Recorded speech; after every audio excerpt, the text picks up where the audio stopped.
It's rolling. Is it? It's on. Are we rolling? We're rolling. Mate, so as I say, just prep yourself, Isaac, because this is going to change your whole career. There's a lot of stakes, mate. I've really had to think about this one. Really be getting stressed.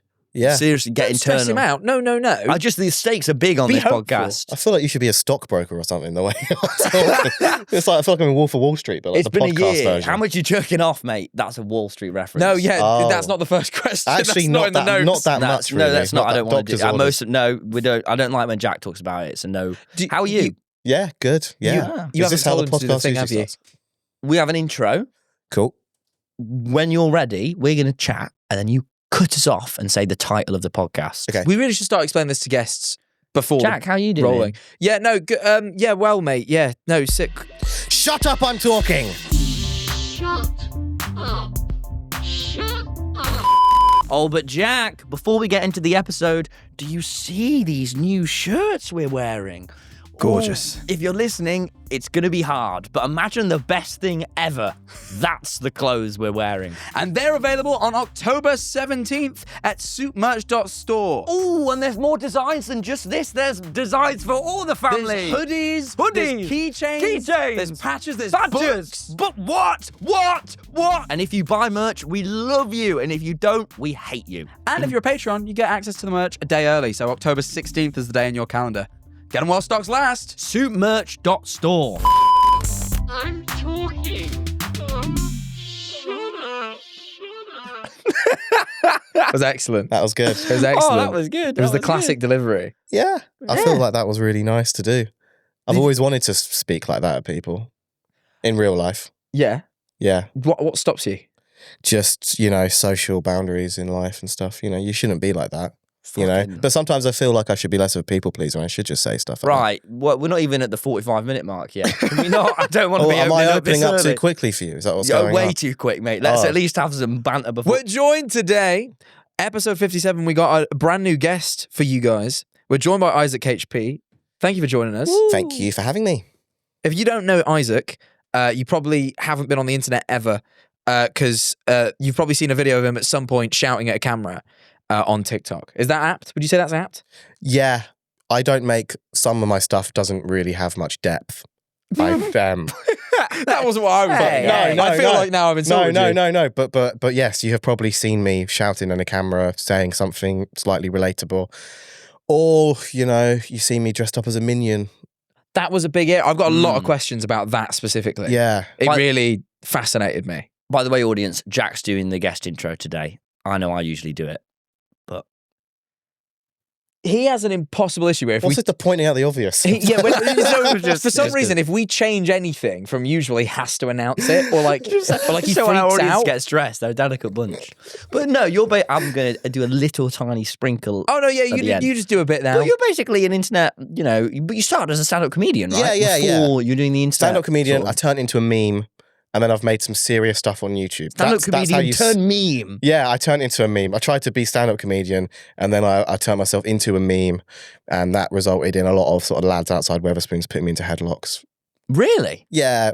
Because we have wow. No, you put me in a headlock. Not Has like it? in an I'm aggressive shocked way. I'm shocked you've never been put in a headlock, to be honest. No one's headlocking me. Too No, much damn respect. but you Someone, know, Tommy in it. You know what I mean? I can believe that. Yeah. Has that never happened to you? I think once at a dodgy club, and I didn't like it. And so So it did happen. I don't know if it did though. I was pissed, but like, I don't. If it's happened, it's only been the once. People get you in headlock. Well, it happened after I did this video called "I'm Not a Driller." I said "I'm not a driller" quite a lot. Yeah. That changed everything because I couldn't walk past the Weatherspoons without it being shouted at me like I was a football team All or the something. drillers, Yeah. yeah. Do you get- It was like it became like a football chant for like lads. Recognised a lot. That's one of our questions. I'm asking it early. Do I get recognised a lot? Yeah. I do a bit. Sometimes I got recognised on the way here. Yeah. I had my headphones on and sunglasses, and so that made me feel a bit extra special, really. Proper star. If they spot you through the sunglasses, that's proper, that, isn't it? At the end Yeah, of it the day. felt a bit more extra special. There was just someone like they came up here with the fist and I was a little bit like, because you're in your own world. Yeah, that you're on happens. your own. Yeah, you're in your Someone own. throws a and then fist. it's just like, and I'm like, oh, are you being nice? What are you saying? Are you hurling abuse at me? Should I? Yeah. You guards, Those guys your are the guards best. down. innit? I Guards really down. like the ones that just say something to you as they walk past. There's like no Yeah. stoppage. Just be like, Oh, Because, you're a YouTuber, and then they'll carry on. I'm like, because then that makes them sort of cooler than you, doesn't it? Yeah. When someone was like, you know what, I'm just going to fucking say something, and they walk off, and they've made that their moment instead of, I was I with don't my know, mum take. other day, walking home, someone goes, "Love your shit, man." Thinking, yeah, this is what an amazing life. That guy just loves me. There wasn't too much more depth to that. And were you? Was your mum proud of you when that sort of stuff happened? She was so proud, and I just shrugged it off for like a minute, and then I started freaking out. I'm gonna get us back on track. Yeah, sorry. I was like, we have the intro segment of the podcast that we always do. Yeah. We ask every guest their worst moment of the week, and this week we'd like to know yours. What is the worst thing that's happened to you this week? The worst thing that's happening this week is I did a gig in Poole. It's a Where? town just off of Bournemouth. Okay. Yes. Oh God. And, you know, I've been trying to do I'm trying to find my club set with stand-up. Okay. You know, like I'm known online so I can get an audience in and they will find me funny just because of I'm playing into the character that I am online. But like when I go... they know what they're going to see. Yeah, but if I can't do that at a comedy club in London where like loads of people just won't know me from the comedy world. So I have to, I'm trying to find my voice with that. So I asked my agent, I was like, you know, could you book me some gigs just in like, you know, open mic spots, just anywhere on sort of the sort of South Coast. So I've been doing gigs in like Portsmouth and they're all just in pubs. And and the crowd is just like, they literally looks like a reform rally. Right. Like it's that crowd. It's that crowd. Yeah, It looks But like, if you can win them over. yeah, and exactly, and that's what that was the challenge really. So I went to Poole, and that was like one of the first ones I did, and it was literally just this sort of pub. It was called the New Inn, you know. And it was like this hotel. New Inn, it's been there for about 200 years. Yeah, exactly. Yeah, You know and what I you mean? can't tell if it's a hotel because there's no protests outside it. Sure, So right, you yeah, can't tell. And then there's just like so much. There was like so many like old geezers there, a lot of families there and stuff like Was it that. a big room? And it was a sort of big room. It had a sort of like a sort of pool table elevated area, and then people watch from the banister Oh, while interesting. playing Oh, pool. gosh, And I okay. was like, and this. So and I was doing like sort of my material, my zany one-liner jokes that I've been trying to work on. So this isn't so when I've seen you before, you're doing this sort of almost that version of your internet character, but a bit more grounded, like a mix of the two. Was it okay? Yeah, Of like who I And how is that with like an older audience? Well, some of it worked. When I spoke about my dad being a drug dealer, they fucking loved that. Yeah. When I spoke about, you know, certain things of growing up, you know, I made some jokes about Norfolk being inbred. Oh yeah. Oh, that's a classic one. I've seen that one. Always get to laugh. Everyone makes that joke. It's a Norfolk fallback is joke. inherently funny. Yeah. You can laugh at them. And then what happened was there was this one guy who sort of recognized me from TikTok and he was like inconspicuously filming me. Oh, and I didn't know. And half of the set was atrocious. Like didn't get any laughs at all. Right. And then he started heckling at me and stuff like that, saying quotes. He's like going, I'm not a driller. And I was like, Oh God. and I was like trying to be like, well, what's this? What's going on? Like, Right. how do I control this? And then he started shouting Taliban at me. What? Have It's you like- done a bit about the Taliban? I did one video gonna when say, America he rang a left bell. when America left Afghanistan Right. and the Taliban took over Afghanistan, Yeah. the government and stuff. Yeah. It was a bit of a meme online for like a week, right? It was all the videos of the Taliban taking back over what was once American ground and stuff. And I made a video. All I did was film some weights on the floor saying, I'm just lifting some weights, getting ready to fight the Taliban or something. And it was like basically saying like I'm going off to war and stuff, like, Right, making a joke out of it. And this guy, like, he just remembered that video, but no one else knows what that means in the So pub. he's just screaming So Taliban. we've got With a all these load of old like reform voting looking like, just God. old grey haired dudes wearing rugby shirts. How long was the set? The set was only 10 minutes, but it felt like an hour. Oh yeah, I've been there. And this guy, he was just like Taliban at me.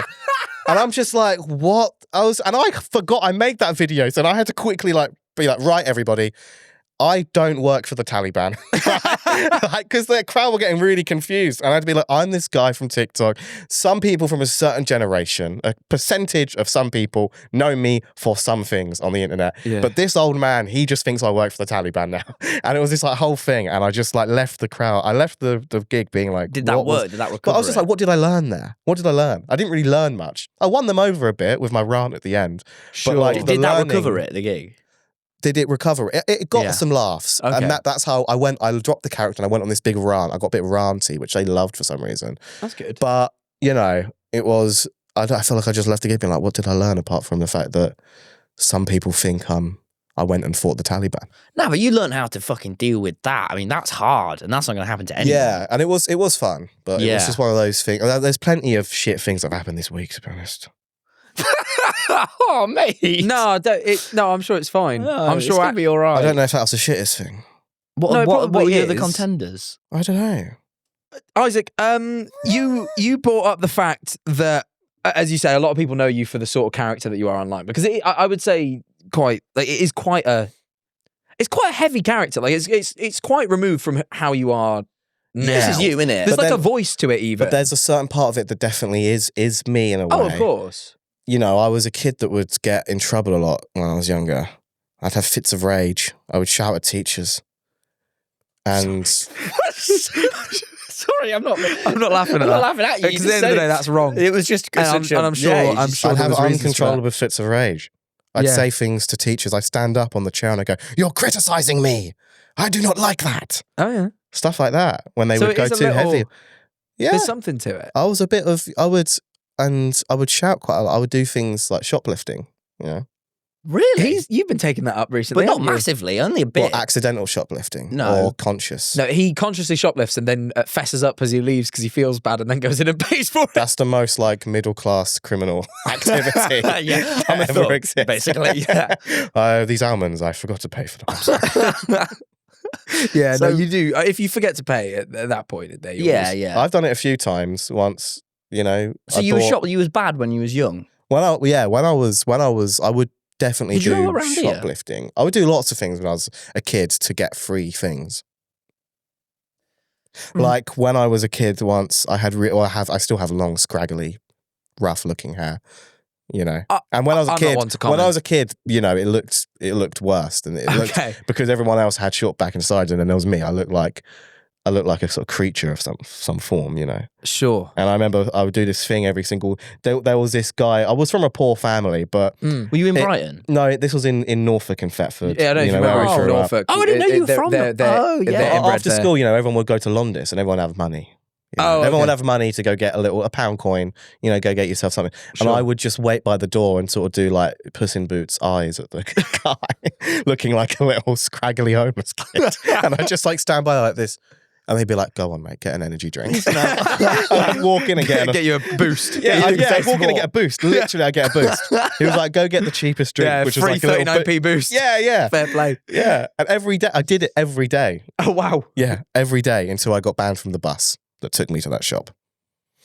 What? How? Wait, hang on. How did they pull that? How did Bossman pull off? He didn't ban me from the bus. Who It banned was- you from the bus? The school did. Well, the bus company did. The boss of the bus company. But why is it his business that you're getting free energy drinks? It's not his business, but the bus would take me to that corner shop. And Yeah, sure, but why is that his problem? I don't get why he's banned Were you. you paying on he the bus? he banned me not because of that, because of one of my mates farted in his hands. There it is. This is where the real stuff. This is what I was waiting for. One of his mates farted in his hands, put it in my fucking face, you know. What? You know what they call that cupcaking, don't they? He cupcaked me. I'm familiar with the What? I'm not process. It's when they fart in you.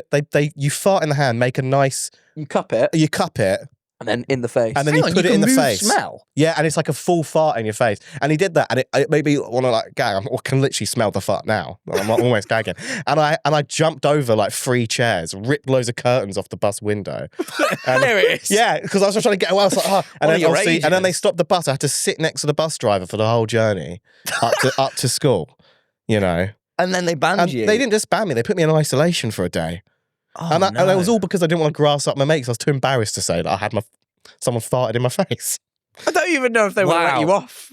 I don't know. I don't think. I I was reckon- begging them. I was begging them to let me off, and then I got a bit of street cred because I didn't snitch. You know, Right. So okay, that is somewhat in line then with the Isaac HP character. Yeah, because I was gonna say there's like even like a voice to, you know, yesterday, like we filmed a little thing yesterday without spoiling it, Yeah. but like there's a bit where like you give us something, you go what the, but you do it in there's like a voice What to the? it. the voice is Yeah. one because I don't actually like my own voice. Oh, you got a lovely, delicate, sweet voice. Oh, thank you. Very warm. That was a lot. It's just a very good voice. I've Isn't actually it? been talking. I think I've it's a been great this voice, is very delicate, relaxing. Delicate, sweet voice. It's a very calming, I like nice that. voice. I've just been enjoying It listening. is calming, but I think when I started TikTok, I wanted to stand out in a way. I wanted it to be loud and not. I didn't want it to be me. I don't know why. I didn't want It's it a to be me. persona, isn't it? Yeah, it's Oh. even like YouTubers. you know, and I stuff get it. like, I have you know, like YouTube you put, voice for yeah, sure. YouTube Yeah. voice, which, and you know, and then some people, they put on like a Jeremy Clarkson voice. It makes You me know. miserable when kids these days like know how to YouTube voice. What do you mean? Oh yeah. So I've like my cousins have kids, Yeah. and they have kids that are like sort of like anywhere between I think like 13 and like 8. Yeah. And like you'll see they like record little videos for fun because that's like what kids do, and they can very accurately be like, so guys, today we're doing this, and the cadence is there, and it's Wow. like kids have like got like YouTube voice Hey, guys. ingrained in their Yeah. head, the whole like thing. And then It's- if you could please subscribe and buy my merch, that way you go all sincere. And oh my shit. god, I remember I was with one of my cousins and they like started asking for likes. They like knew to do like Oh, they knew to God. do the engagement push. It was killing me. But Jesus. Oh my God, we're going to be doomed if we get drafted, aren't we? Our generation. Please, guys, don't attack us. Yeah. Only a small percentage of us will survive Yeah. if we invade that country. People release their own merch into battle, won't they? yeah, we'll be wearing these. Yeah. Well, I've acknowledged it now. Oh yeah, You can buy them. But it's quite, yeah. I love the clipboard, by the way. It's like I'm at a job interview at a Oh, yeah. factory. Yeah. No, we do have all the questions on it as well. It's not even just a prop. How do you find, I suppose, most people that know you, knowing you as a character? Like when they come up to you in the street, I assume they expect you to be a certain way. Do you find that expectation odd? Yeah, in a way, yeah. But also I don't because I put it out there, didn't I? So Well, yeah, sure. No, absolutely. So I'm just a little bit like, I'm very much at peace with all of that now, really. Really? Sure. Yeah. When you say Was that now, a But it then journey? implies that also, you like, I weren't. think with the documentaries I did, there's like a small group of people that know me as this sort of more like, you know, multi-person. Yeah, you've never been afraid to like. persona. I've seen you on several podcasts. Like you're like this, like enough. Your like, walls are down. This is here, out. You know what I mean? Yeah, yeah. This is yeah. out there. You know what I mean? I just think it's like People, some people like, you know, they come up to me like I'm just a chill dude, which is great. that's. I love it when who it's you like are. they see me as a chill dude. Maybe, I don't know why. I don't know. Do you think why. the character?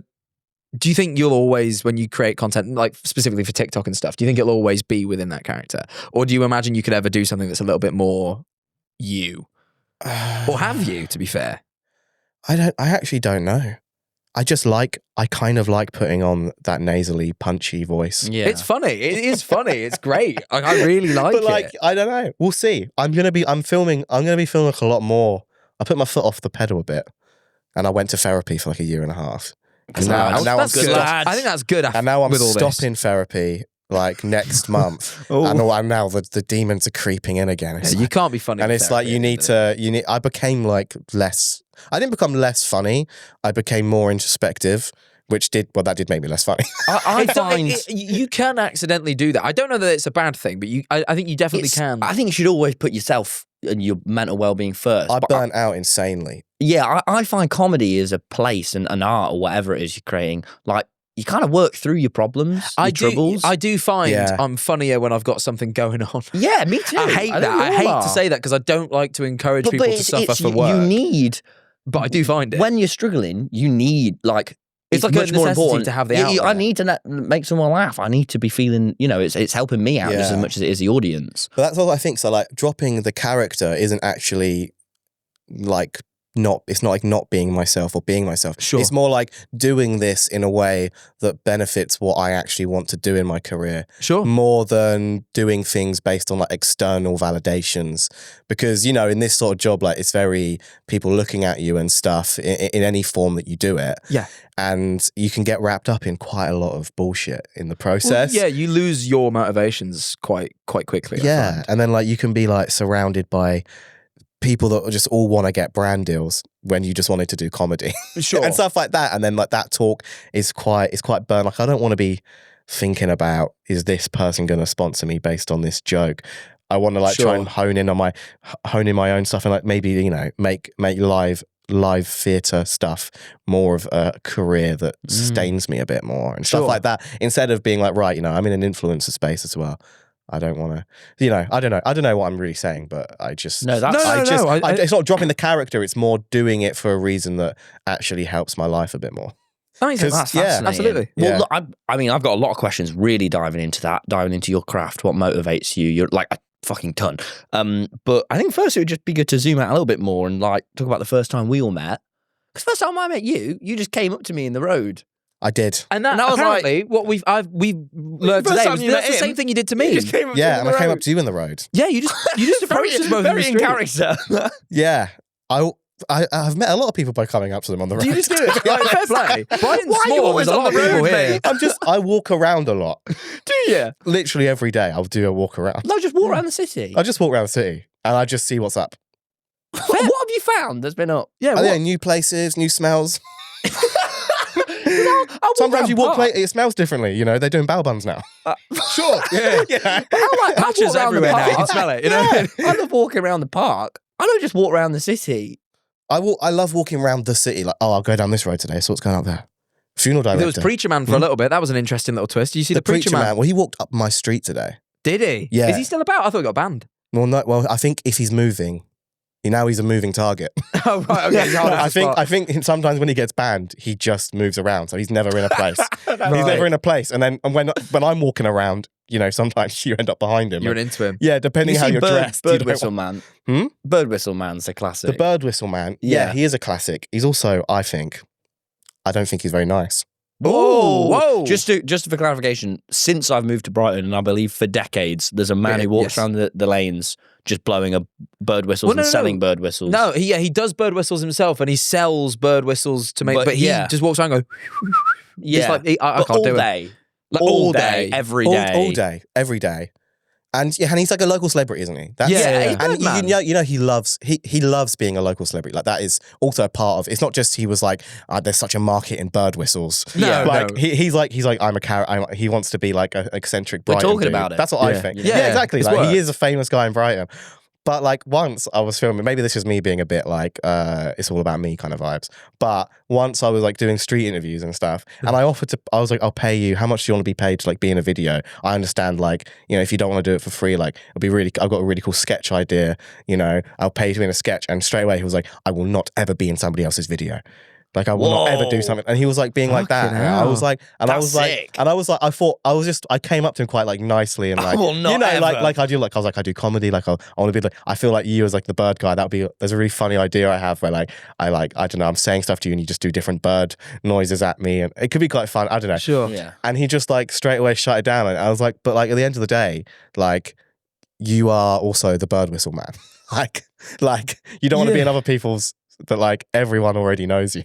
Right? Yeah, it's interesting. Like, I was thinking, you know, it could help. Also, what does he mean? help Other him. people's? Does he make videos? That implies he I makes his own. I've never seen him. Yeah, I don't know. They're just for him. Yeah, he just like Yeah, makes his own private videos. Yeah, he needs a marketing team. Yeah, he really does. Well, he doesn't, I guess, because everyone knows him. Everyone's Brighton. Maybe I feel like I'm going to get bad karma from saying what I just said. No, I No, get I it. feel Look, like- we've all I feel- asked someone to film and you've had a worse reception than you thought you'd get. We've all been there. Yeah, and I'm not. Yeah. I God, don't yeah, like so to. many times. I don't like filming people too much without like when I've done street stuff. I like to say like, oh, it's for YouTube. Do you want to be in it and stuff? Yeah. I'm not the kind of like, you know, secret glasses in the meta Sure. glass. You know, that kind of In it, secret neither are camera you. in the meta glasses I guy. never film you know. anyone with them. I just use them as headphones. And Jack wrote something about a flip phone. When I met you, you didn't have a smartphone, or you probably did because I mean you're doing the content app, but you didn't like it wasn't what you were using. You like pulled out like a No. like a What? flip phone. I'm not. No, I didn't. I'm What? so certain of this. I probably had a flip case. no. I was always a flip case. Really? That's fine. You did. It was like a 20-year-old phone that you pulled out, and I got your number off it. No. I'm so certain of this. I don't think I've made this up. This is a really weird thing for me to have made up if I have. Yeah, You're just like, yeah, I have a- associating different props with my character. I just genuinely believe this is. I remember. I do a lot of old things though. Oh, yeah? Like I read the newspaper 4 days a week. Oh, sick. I innit? feel like the phone's believable then. Also, what do you read in the newspaper? It might have What's been a going on? DS. It weren't a DS. Why would it? Why would a you pull out DS have your number? Sometimes I have a DS. That's on me. fine, but why would you? don't know. Like you spotted me and said hi. This was already quite exciting because you used to follow me, but then you did all the minion stuff and unfollowed everyone. Yeah, that's So that. I I burnt bridges from that. I know. This is the thing. I didn't know whether because we never chatted prior. Well, Yeah. you did follow me, so I didn't know whether you even like really knew Oh. me or just sort of followed because like you spotted one video or whatever. Yeah. So when you came over and said hi, I was like, oh, I guess we do know each other. And then of course, man. Like, I'll say hi to, you know, the friendly faces of sort of Twitch and it was YouTube. lovely. It was a lovely Say thing hi to to do. fucking anyone. But then I was Around the like, streets. oh yeah, and you were like, Smelling. if you ever want to get a drink, let's get a drink. And I was like, sure, give me your number. And then you pulled out this like 20-year-old phone and were like, yeah, I don't I don't use an iPhone. It's like, Oh. okay. Well, I don't. Yeah, man. I go for yeah. Well, I guess that's how we met then. So you're not doing that no more. You're using an No, iPhone I got an these days. iPhone 14, I think. What? I buy them on Music Magpie. I was going to ask you like why were you not on a phone, but you don't even seem to remember not having one. So I don't know how to. There were times when my phones break. I go through them so much because of Cameo and stuff. And Right. I mean, How does that break your phone? Huh? How does Cameo break your phone? Just I'm always making videos on it. And they just break. But I burn my phones but I just use them to the ground. By the time I get my new phone, it's like 4 years behind the newest phone. Sure. I don't know I don't know, man. But that could be true. Make it could be true. I'm so. I feel like a always fucking making- mental person. What did you get in GCSEs? What disease do I have? No, what did you get in GCSEs? Oh, what Just so I can GCSEs, not scale where we're disease. at. I got 3 GCSEs, 1 BTEC in drama. Okay. What did you get in it? I got a C in RE. I got a C in music. I got a C in English language. And I got a very, very, basically the equivalent of a C in BTEC drama because I didn't show up to the actual performance bit. I just didn't go to school that day. That's a shame because I reckon you would have done well as yeah, well. I reckon that was an You're A. good at the old I acting couldn't be performing bothered bit. with it. Just I making had sure. a fish to fry, man. Like, I had to sell loads of phones. Well, this is what I was just checking as you go, oh yeah, it's in my phone, but I videoed on it too much. It broke. Like, what? so I couldn't go to school today. I had no phone because it broke. Been videoing all day. Well, school, the last day of school was an IT GCSE exam. It was the last exam and that was my last day at school. And I walked out halfway through the exam, went into the drum kit room, played on the drums, and then jumped the fence. And I just never went back to school that day. But forever. That was my last day at school. Because I was just I'm not going to care. How I old are you? don't want to learn about spreadsheets. That's a bad exam. Sorry. Fair play. How old are you? I'm 25. Wow. Oh wow, you're older than us. Yeah. Not a lot older. A couple of years older than me. I'm 23. You guys came up in lockdown, but you were kind of the first generation of really young people to do big on streaming, right? You Yeah. more so than me. I was like, I'm proper old. I was 17. 17. So Yeah, and you cracking were on at that point. 16, 17. I That was, I started You were at like 15. 14, made it 15 to 16 is when I'd started. That's such a crazy cultural thing to happen, really. So how old were It's you sort when of it all something. took off? Huh? How old were you when it all took off for you? 20. And I Right. moved to Brighton when That's I was young, though. 18, 19 to do stand-up. Oh, okay. You moved here to do stand-up? I moved here to do stand-up, so I was already doing it a lot Wow. in Norfolk, and then I with bought the a bustling car. scene. Yeah, the bustling scene in Norfolk Yeah. and Cambridge, and there are good gigs there. but There's not yeah. enough of them. Yeah, Right. yeah. So then I moved to Brighton because I could basically do it 5 days a week, and I worked in a cafe, right. and there was cash in hand at the cafe, and then I ended up having this suitcase full of cash. I'd put the money into my Oyster card and go around London. Bought a load of phones. Yeah. So I'll try and get triple this money in 2 mate, weeks. I looked So instead of proper do too many mental. videos. yeah, that's Yeah. Wow, Wow, fucking man. hell. It Fuck. was And then you started on the TikTok stuff during lockdown. during lockdown. I went on benefits because I couldn't get furlough from my cash in hand CAF job. Makes sense. I was off the books. Yeah. And then I went on benefits, and then during benefits I was like, well, I'm gonna have to let's try and make some money from TikTok. I was like, well, let's get 1,000 followers, then I'll get 10,000 followers. I set these goals. And as soon as I got 10,000, I was like, let's try and make some money. And then I was like, I put my PayPal in What you got now? You like 4 4 million on one, On- 3 million on another. Yeah, Jesus Christ. And then I got well addicted to the numbers, really. That's all I cared about. Oh, That's yeah. what everyone We, does. got well genuinely, we number-based. never struggled with that. Yeah, well, you guys, fucking hell, you guys. No, we did. Always struggled. Oh. Yeah, sorry, that was a little bit of a that sprinkled a bit of was- sarcasm Oh in there. yeah, Most of I this actually podcast I don't talking understand about- sarcasm that well. so I'm Most sorry. of this Patreon has been us being like, "Are you sure everything's all right?" For like a year. Really? It's supposed to be like, Oh, was the fans- Patreon stuff like the sort of This is where- therapy it's where stuff? me and Jack basically are little like, oh, Well, we. Oh are my we, is it all God. right? Are we fine? I mean, Oh, I can't wait for that. You'll bit. get this. I imagine you'll get this because, sort of COVID, everything was so unprecedented and the numbers are through the roof. And it happens. I don't know about you exactly. This is sort of what happened with us. It blew up so quick, relatively quick, and it's such highs. And then after when you, COVID, obviously when you everyone can't goes sustain it. back to yeah. work, But when you're a it trickles 16-year-old, down. It does, yeah. But you go, innit? oh my God, I'm doing something wrong. Exactly. Yeah. And you go fucking mental trying to deal with that. Yeah. And like it took us all sort of coming together and going, oh no, that happened to all of it. That was what happened to the world. Yeah. It's just the algorithm did change. I remember like going on TikTok and like I'd post like 10 videos. Right. And then my routine in lockdown was I'd make 10 TikToks in the morning. Right. And then at 12, I'd go for a walk. And then I'd come back from my walk and I'd see how many views they got. And sometimes I'd come back and in that sort of hour walk, like the views just organically were just getting like hundreds of thousands of views. It's ridiculous. And now that doesn't happen as much on TikTok. Sometimes you have to like wait for it to hit the target audience. And then but it has changed now. But now it's almost like instead of being like blown up, it's like actually find your niche and hone in on your audience. So can I ask you I don't know. a sort of wider question? Because I bet we could talk about that forever as well. Like comedy. You're a comedian, you're a performer, you're an artist. Was there a moment when you were a kid or maybe when you were an adult where you went, fuck, I need to go and do this. I need to move. This is my pursuit. And what is it about that? There was a few moments like that. Yeah. When I was a very young child, I faked an illness and didn't go to school for about 6 weeks. So This wasn't what I was expecting when you started answering this, I'll be honest. This is great. I faked an illness and I was off school for about 6 weeks. Yeah. You were trouble. Sometimes more. And there was a mixture to it. Looking back at it, I had anxiety issues. Right. And I was like, didn't want to go to school because it gave me panic attacks. Oh, And okay. but it was really hard. The adults didn't understand what a panic attack really was in some kids. If they were more silent. In Norfolk. In Norfolk. Yeah. Like, it was panic attacks weren't on the top of it was more clubfoot and webbed feet were the main things they looked out for on children. You know, panic attacks was bottom of the list, really.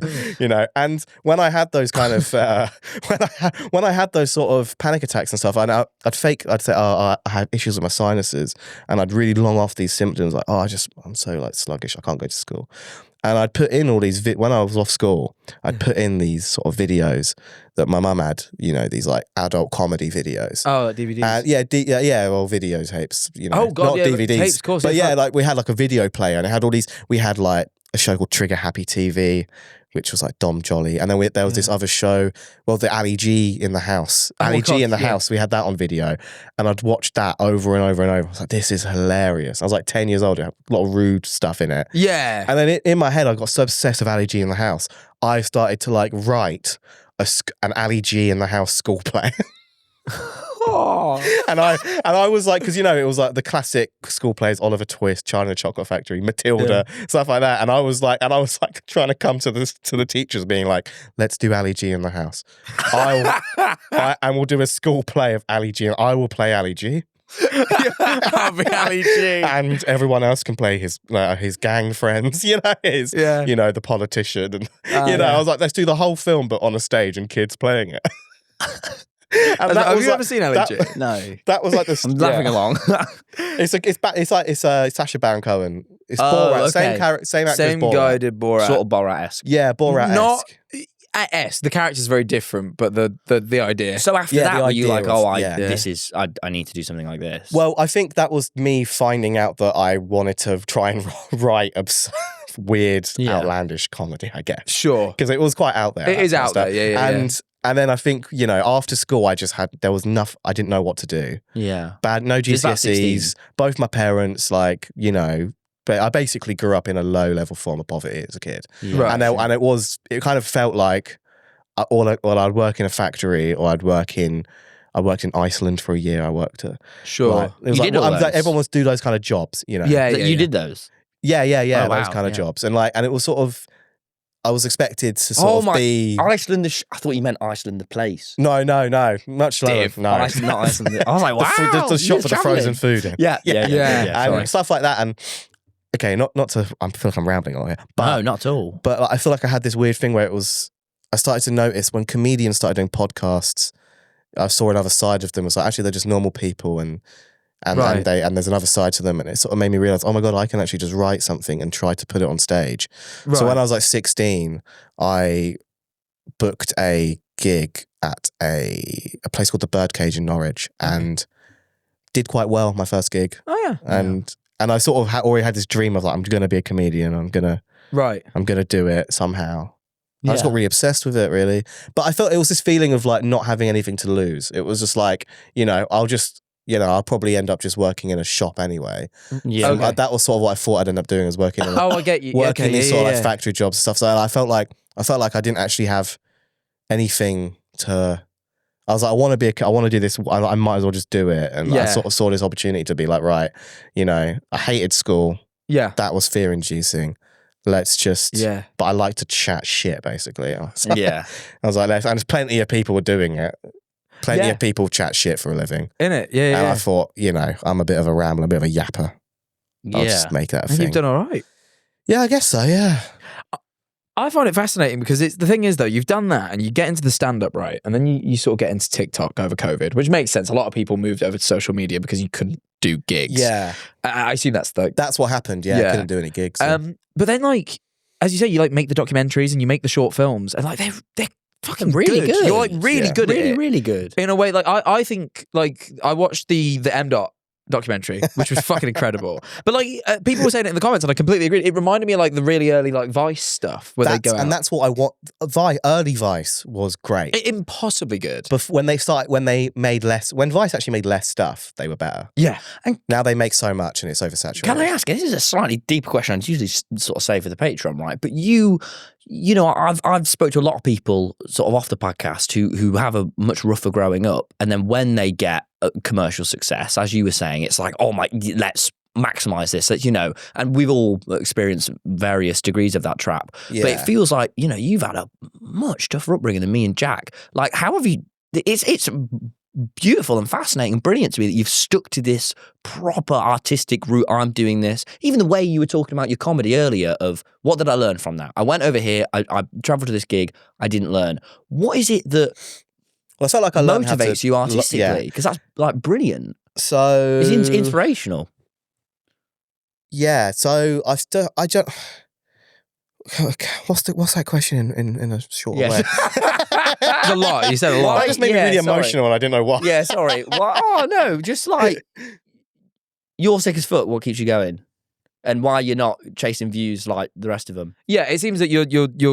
Well, one part of why I'm not chasing. I wish I was chasing views more. I did for ages, and it burnt me out. But then I'm such a self-sabotager.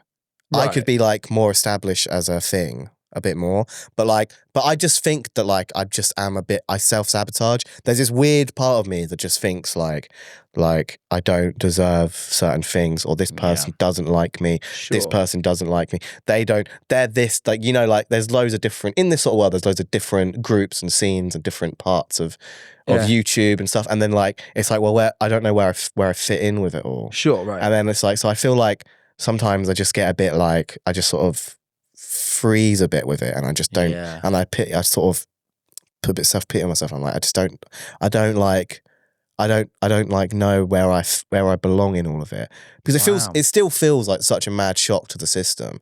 Of course, like because it's something that I didn't ever believe.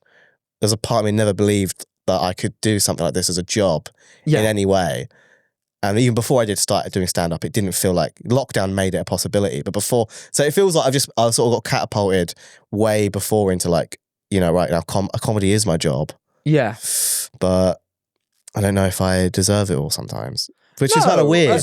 It's kind of a weird feeling. I don't know. There's a beautiful quote I heard recently, which to me really summed that feeling up, which was something like, growing up, you were told you're going to be the best performer ever in the whole world.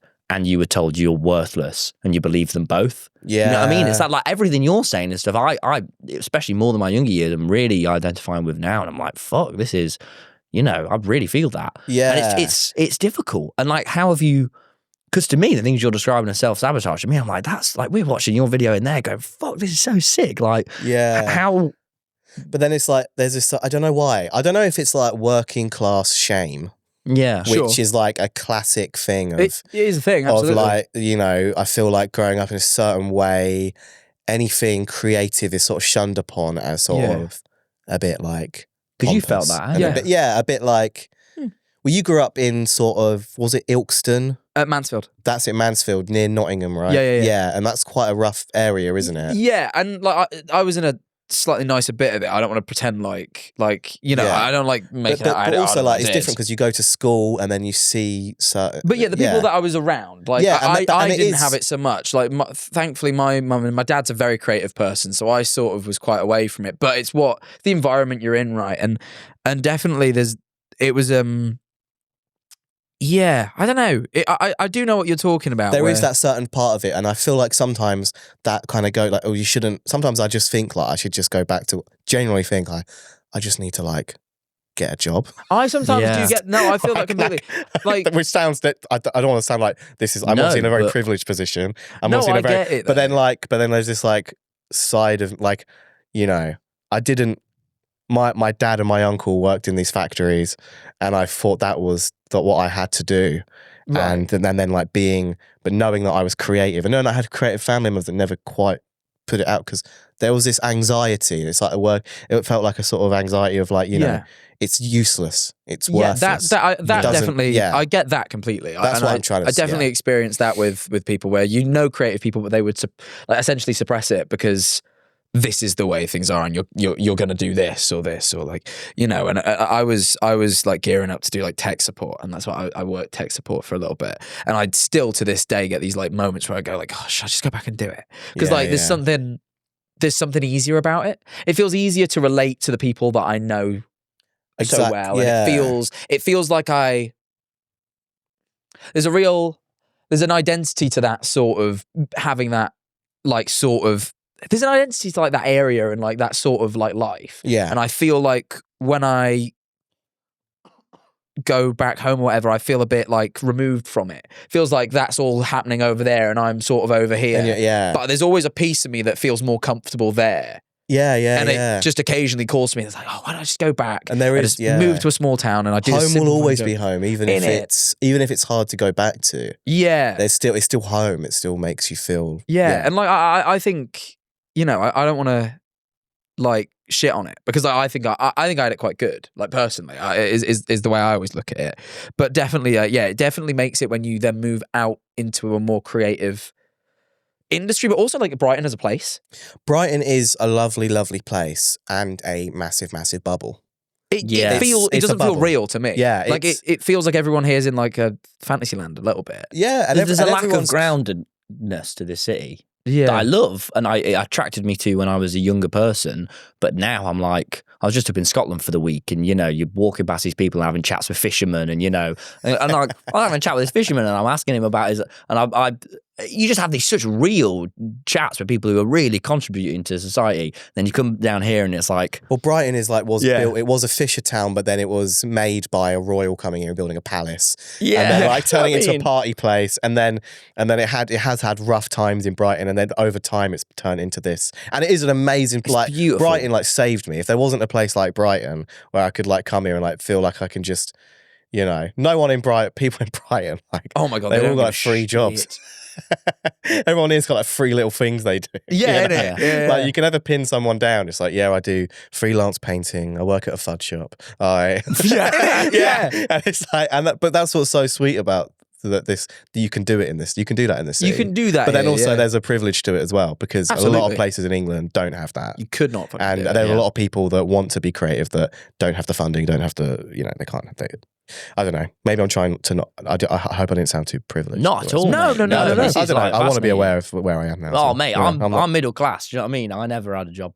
I never had a job, and I've never worked an honest day in my life. Do you know what I mean? Like, no, and you're not gonna. And I feel no shame. Yeah. No, I feel. Oh, that was a ramble, wasn't it? No, it was that good. was good. That was good. Question, then. It's a nice question, mate. What else is it going to be? Exactly, what do you love most about it? What keeps you, especially with the performing? Because it's mostly shit, isn't it? Like especially with stand up, you get What do you mean by that? Well, you sat scraping. Let's say I've got a gig in a couple of weeks. You sat scraping your brain. You're worrying, is this gig going to be good? You're writing material. You're not sure if it's good. Then you spend hours prepping it, and you feel like a dickhead. I love bits of it. Sometimes I do. Okay. But this is not my thing. But then you get to the gig and you sit and you're like, and basically, and sometimes you love it. Some weeks you love it. But when you do it for a year, just like with streaming, there are weeks you don't love it. But like, it's almost the highs are a lot higher and the lows are a lot lower for me. Okay. And I've found a lot of the downtime is is a lot more tense and like just generally put, it's quite shit until it really isn't shit for 10 minutes and it's incredible. Like what keeps you at it?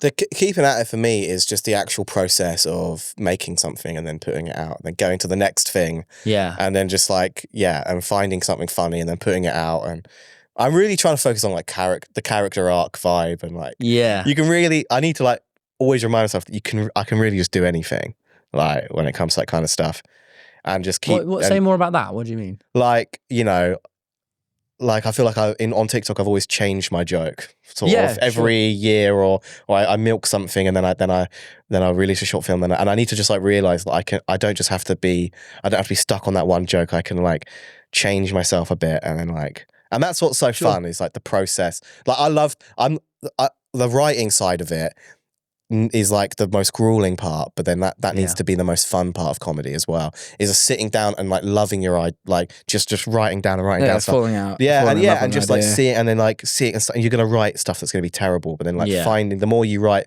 the more like golden nuggets you're gonna create. What is your process like for that? Because I've read comedians where they're like, I sit and write for 5 hours a day, whereas me, like I'll fucking won't write anything and I'll be getting stressed and I'll be like, why is nothing coming to me? Then it'll be like 11 p.m. on a train and suddenly I write like 3 paragraphs. I'm like, why couldn't have that happened? It's a bit ADHD, conveniently 3 weeks ago, so now I don't have a day to memorize it. Like it's so random and sporadic. It's got to be scheduled the same way you'd schedule a podcast, I think. Really? The same, like you have to just make it, and I'm not great at it. Like I'm just getting back into like, right, I have to get to the notebook. I have to write. But like I'm trying to now schedule it where it's like, this is the only thing that I can do in this hour. Right. Yeah. And this is like the same thing as a meeting with somebody, the same thing as as filming loads of sketches, the same thing. The writing side is equally as important as anything else that you do. It's an event. But it hardly comes to me if I do it like that.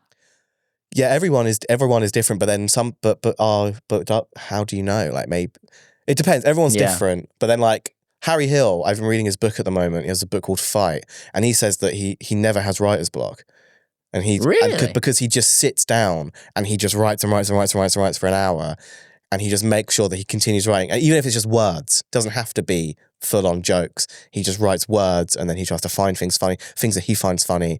And it doesn't have to be, and then he has 2 notebooks. He has a little notebook that's like the words, little ideas, and he has a big notebook, which is like the long form bits come from the little notebook. He's great. I love Harry. He's such a fascinating guy.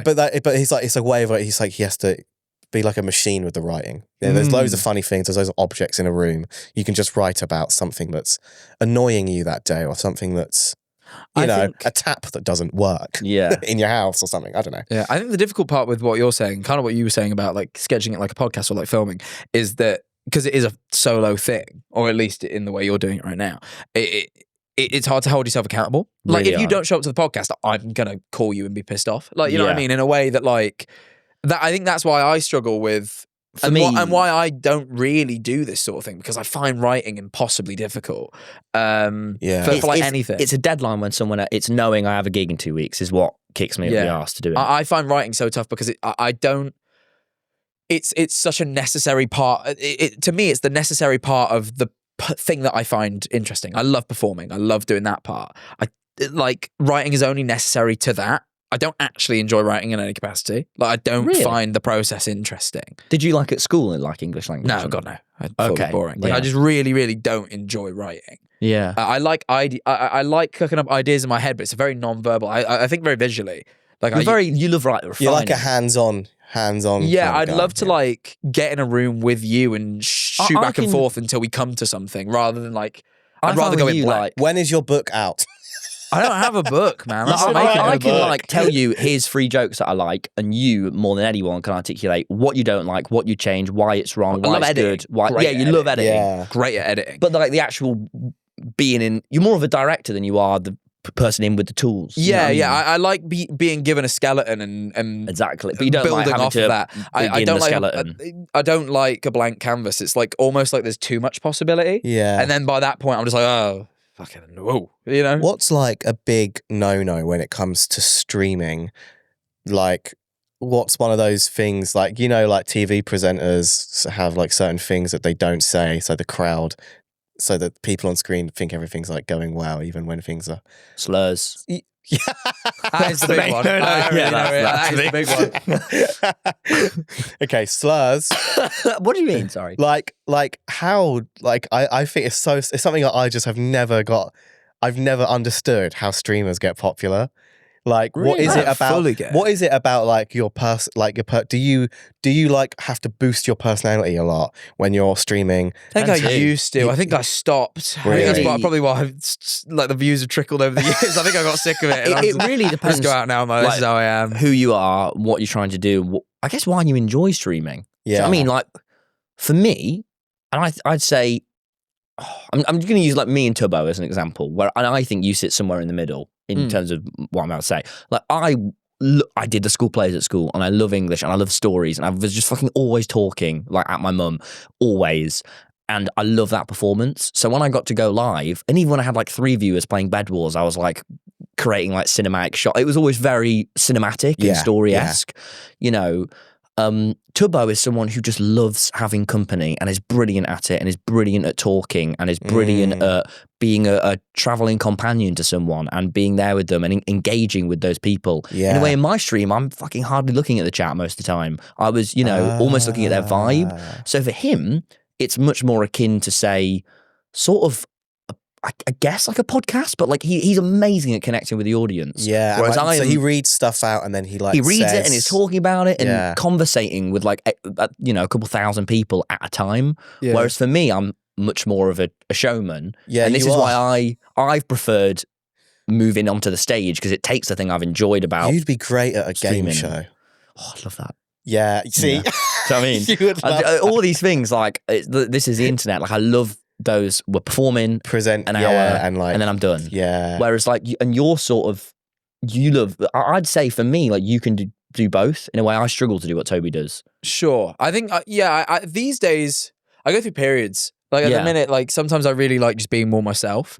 I think the one thing that I realize I really don't like about this as like a sort of job is I occasionally go through these periods where I like almost like, I don't know, I feel a bit shy almost. And like I don't really want to perform or anything. And I just sort of want to be myself. Yeah. And I go, okay, well, the only way I can continue to do my work is that I just have to be myself on camera. And I find ways of trying to make that interesting to the viewers, but I'm very like the way I am. So this is why the podcast is great, right? Because like at this point now, I think there's the thinnest layer of like characterization when I'm doing this, like compared to like when I used to stream right at the start, it was really amped up. Like I don't think I have it in me anymore. But we were children. That's well. quite nice though that you've realised that. And I'm happy with it. I don't want to be this big zany character anymore. I can do it when it calls on it. Like you'll get me to do characters every once in a while. I love doing it. We can do it for 5 minutes. I can't do it for like hours on stream anymore. Jesus Christ, no, I don't have that in me no more. I don't know what it is. I've got old. We've grown up. When you are a kid and you really, in the same way when I was in school, I'd shout in class to get attention. You know what I mean? Like I wouldn't do that now. I can't be awkward in public no more. That was what you remember when we did the video where we were like, doing like weird, like interacting with the public stuff. You've done some of it.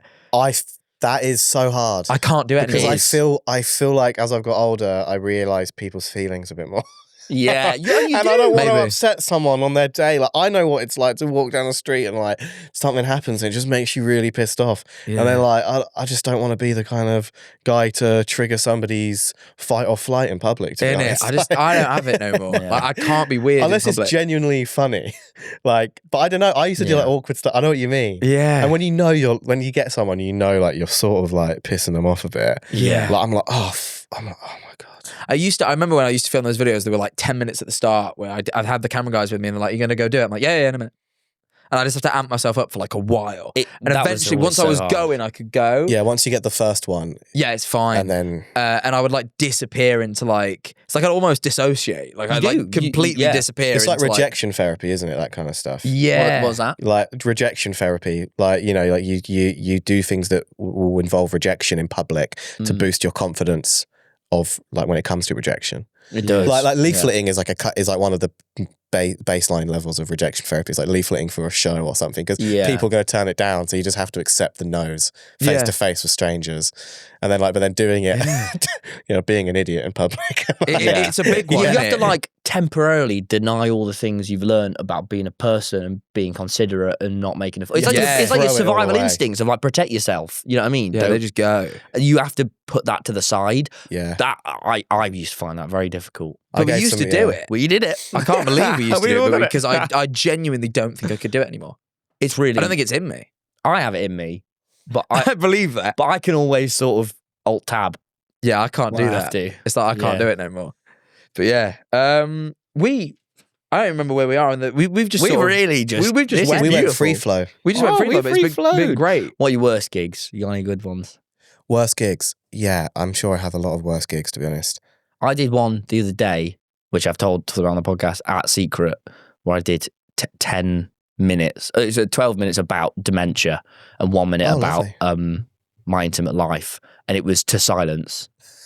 And I have the video on my phone, but it's the level of like this would be Was a it to meme. your audience or was No. it on a Wednesday gig or something? Was it- Wednesday. Yeah. And I'm like, this would like be a meme. This would be. I like have dirt on myself on my phone. I have that a lot with the sort of stand-up gigs It that can you be film and they are just terrible. And I'm like, When you were saying that lad was That- filming you, no, nothing yeah, made me he more put it, anxious. he put than it, the he put it idea on of that. TikTok. That Really? video Oh. that he filmed me, and it was atrocious. And luckily, it's just no one. No, I don't think people I don't did care about a- me as much as they care about you. So I did a rough gig on one of my mates' like streams. Now afterwards, I was like, "This is all right," and then I rewatched it. I was like, "This isn't good." Oh, no one noticed. And I scrolled to the comments and was like, "Oh my god, this Yeah. is it could be miserable." those kind of gigs really are the hardest ones where it's just complete silence. I did a similar one the other day to basically a tired audience to silence. And yeah, nowadays, though, I don't take it as personally. Yeah. I used to take it really personally. I remember I had one gig when I was about 17. And you've been getting that young. yeah, I started gigging. I was like 16 when I started. And then like, Really? yeah. And then like, I think I was like almost, I was like, What was your late material 16. like on stage when you were 16? Strange. I mean, it's still strange, but it was strange then, and still trying to, yeah. And I remember like doing this gig, and I went to Norwich. I got a train to Norwich after work, and I bumped into one of my old teachers. Oh. He was there. He was like walking around the shops with his daughter, and he was one of the teachers that put me onto the school plays when I was a kid. Oh, right. And he made me do all these really comedic characters. So I was very proud of myself to be like, I'm doing stand up now. To him and bumped into him. I was like, "Oh, Mr. Bell, how you doing?" And I was like, I'm doing stand up." And he was like, "Oh, can I come watch?" I was like, No, please don't watch." But I was like really proud of myself. I was like, "Oh, like that's a good omen, Oh. Like I'm proud. I'm doing stand up, and like I really want to do comedy." And then I go to this gig in this pub, packed crowd. Every comedian before me kills it. They're Yeah. really, really? good. Every comedian they're making these classic jokes, quite topical, Everyone relates to them. Sure. And then I come on this like 17-year-old kid. Like I'm pretty sure one of them I'm just like I think one of them I'm just talking about swans for Yeah. like 5 minutes or something. And it's just like not funny. And I was just trying to I was just being Yeah. wacky about geese and swans and stuff. and I got no laughs, and I just walked out after like complete silence. No one cared. I walked straight from the stage to the door, out the door. Do you know what the hardest thing is? Is staying in the room. Yeah, staying in the room when you've done bad. When you've done bad, it's one thing doing bad. It's worse doing bad early and being like, do I have it in me to stay in this room? yeah, Because know what you know when you kill a gig, everyone is like, "You smashed it, man," and Yeah, to have yeah. everyone walk past you and go, and there's you're awkward little hanging out nods. with a comedian that's done well, and they're all shaking their hand. Yeah, and they go, and then "You did great, they mate." look past you. Yeah, Yeah. when I did that gig, 10-minute silence. Me and this other comedian was so nervous when we went out. He goes out before me, smashes it. I go out after him. Then I come off. He runs into that little green room and he just says, "Don't give up." I was like, do you know how bad something has to be for a stranger to tell you to not give up? That's Yeah. rough. It was terrible. I remember the only time I've ever felt that feeling stronger, when I did the boxing match. yeah. Because I was first, and I remember the whole time being like, if I lose, I'm there for the next 2 hours, Yeah. having had my arse beaten, And yeah, and I've just got to deal with everyone being like, Yeah. "Oh, you tried your best, man," and Yeah. I was like, "I can't." That was, I think, my main motivation for actually like training Was the social was the idea that awkwardness, afterwards, if I yeah. lost, I'd have to deal with everyone like giving me sympathy. I was like, Yeah. I need everyone to be like, "Well done." it's not like a fight at school, is it? When your parents pick you up and sort of give you chicken nuggets and chips for the day. No. Like you have to hang around and like, Yeah, my you won, didn't you? You my won. girlfriend at He the won. time was God, there yeah, he won. watching, No and I was way. sort of like, I don't want her to see me get beat up. Of And it, my yeah. ex-girlfriend at that time was also watching, and I didn't want her to see me get beat up because I knew she'd enjoy it. There was a lot of like, That's so A lot funny. of stakes. there was a lot of stakes. There was like, Fighting is like that. That is it's a big risk fighting. Yeah. And having that. yeah. And having like, well, not just the physicality, the actual shame of like, Oh god, yeah. No, It's no, very the physicality primal. was fun. your Like, dad seeing you get I think beaten up. my and- nose was broke, but whatever. It's I'll get proper like over that. Roman stuff, innit? Like fighting. It was mint though. Should Best we day have of a my look life. at this worm? Oh, we should. Fair enough. Because it's the end of the we main have, bit. We have run out of time on the main podcast, the but we main will be bit. carrying on the Patreon. But we're going to go to Patreon. Patreon. I've got loads of good questions for us. I really want to ask you about Things are the about to change. Just hold on. Okay. I'm gonna. In a nice. Can I speak? Oh, I was just letting him know. I think you'll be all right. He just looks stressed. Is I this the was start of? I don't know. Is the Patreon starting now? It's gonna do Okay, after we cool. do this next segment. But we've got Okay, is plenty this more to talk to you about, Isaac. I want to ask you a little bit about the Minion stuff because I think it's fascinating. It really fascinated me at the time. You Yeah. look at me gone out, but I mean it. The Minion stuff was basically a mental breakdown. It We'll get into generally- that on the Patreon. Pause. Isaac, would you like to check how the worm's doing? Oh my Yeah. god, the worm looks proper. Whoa! The worm looks surprisingly more marketable today, Isaac. The worm looks Ah. purchasable at suitmerch.store. and it You're doesn't really look like selling anything these? else. Yeah, we're selling those. What do you Really? think? Sorry. The whole thing. The whole No, not the no, whole no. thing, just the worms. No, That's why the don't you take it weirdest out? merch ever. Oh, that's cool. Oh, The we should've- keychain. The whole thing. That's cool. And what, you have a real... Oh my God, it's attached to the grass. And oh my But- god, wait, look at our lovely shirts. Oh, Wow, that's what suitmerch.store. This is comfy and it's absorbing all my BO very well. So yeah, buy the merch, buy the worm keyring as well. Put that on your backpack. Put that Yeah, on it'll your- get you, it won't even on get your you bullied. dog. It'll get you We put it on a dog. celebrated. You could put it on a dog, worm on a dog. Yeah, on the collar. On the collar. Yeah. Yeah, that would be good. Unless you've got a sausage dog, in which case it's going to drag bare. So don't do that. Yeah, you don't want the worm dragging on the ground. No, it'd chafe. Well, that's nice, isn't it? It's very, very good condition. Very good condition. Any Very like a jelly reviews? cat. What went well? Even better if Oh my, huh? of the worm. What? Just any reviews of the worm. It's good. It's a good worm. And it's like got movie bits in it. Oh yeah. Oh god. Yeah. Yeah, Is that yeah. what all of them have, yeah? This Yeah, isn't they a prototype. articulate. Yeah. Yeah, that's really Yeah, cool, yeah. actually. It's You like can take it's one like home a if you fidget want. toy, actually. Yeah, many people That is- many people in this audience love fidget toys. We hear. Do you want to take one home? Oh, yes, please. If we have one spare. If you have one, Can't I'd have like that to one. take it because Do we have- I think that's our market. I think those I are our really- only well, Oh, marketing you can't. too. You can't have one actually. when I I'm walk getting, down the street... I'm getting signed. We'll get you. Oh, We'll try and get you one. Okay, We'll try and it get me one. sorted. Thank you. I sounded like We'll a get you a sort discount code. How about that? of a spoilt prince Get then. you- Yes, get me one. Get me a worm. I feel like when I walk down the street, I like to always hold something. Oh, really? Yeah, like I always hold my keys, but like this is quite a good thing to fidget with. I'll innit? hold it. And- I sometimes hold my keys, but I poke them out through my fist. So if I ever get jumped, I have a lethal weapon. Right, guys. But I think we're that might be gonna head on criminal. over Anyway. to That's a the bit of Mansfield PTSD there, isn't it? Patreon.